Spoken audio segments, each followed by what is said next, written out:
मराठी में एक बोलते हैं की वेळ घेऊन पेडगावला गेल्यावर काय करणार किंवा झोपेचं सोंग घेतल्यावर त्याला कसं उठवणार। एक मंदिर का ट्रस्ट और एक वक्फ बोर्ड, इसकी कंपैरिजन कैसे हो सकती है। वक्फ करने वाले वाकिफ का नाम नहीं दिया गया है, डेट नहीं बताई गई है, सब ब्लैंक है। आप देख सकते हैं, मैं ऑथेंटिकेट कर दूंगी। ये गवर्नमेंट की पोर्टल से लिया गया, डाउनलोड किया गया कार्ड है।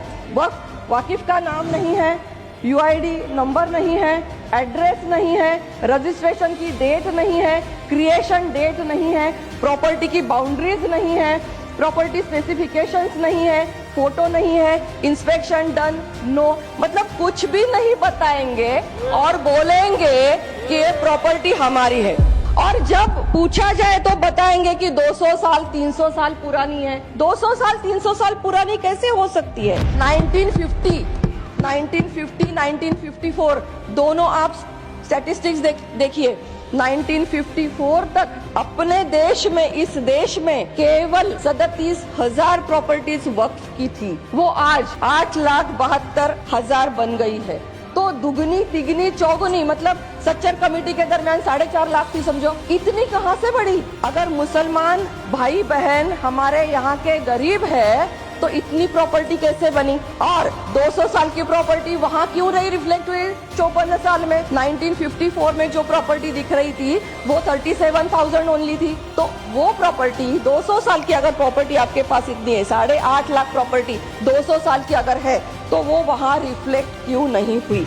अर्बन अफेयर्स की हमारी मीटिंग थी। एक भाई साहब मुझे मिले जिनका नाम था देशमुख, महाराष्ट्र से आए थे। उन्होंने मुझे एडिशनली जानकारी दी। उनका गांव है शिरसाड़ा, परळी वैजनाथ, उनका नाम है देशमुख। उन्होंने कहा कि उनके 16 एकड़ प्रॉपर्टी थी, उनके बाजू में एक मुस्लिम समुदाय की वो भी 16 एकड़ प्रॉपर्टी थी।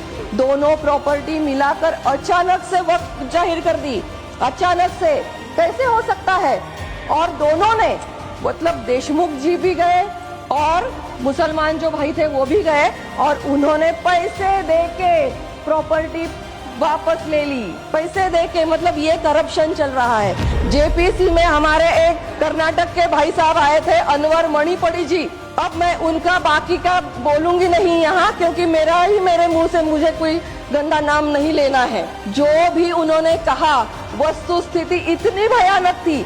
2,30,000 करोड़ का घोटाला उन्होंने बाहर निकालने की कोशिश की थी और उनको वहां बोलना न दिया जाए, इसलिए उन्होंने बॉटल फेंक के मारी। आपने किस्सा सुना होगा, मैं किसी का भी नाम नहीं लूंगी, मैं किसी का भी नाम नहीं लूंगी, क्योंकि मुझे इसमें समय नहीं देना है। एक बोतल वहां यहाँ उन्होंने फोड़ी और सामने माननीय अध्यक्ष महोदय के ओर फेंकी। मतलब ये क्या है, ये कौन सी गुंडागर्दी है। हमने तो सबका सुना, जो हमारी विचारधारा के थे उनका सुना, जो अगेंस्ट थे उनका सुना, सबका सुना। तो ये कौन सी गुंडागर्दी है। मुझे किसी ने बोला कि पटर पटर करती है बार बार, मुझे किसी ने कहा कि ये संगी है, ये है, वो है। मतलब ये क्या है। आप बोलने नहीं देंगे, आप किसी को डॉक्यूमेंट्स नहीं देने देंगे, तो ये क्या करेंगे।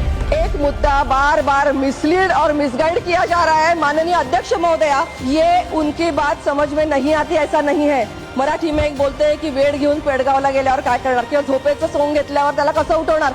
जिन्होंने ये मान लिया है कि मैं जागरूक होऊंगा ही नहीं, बहाना कर रहे हैं सोने का, उनको सब मालूम है।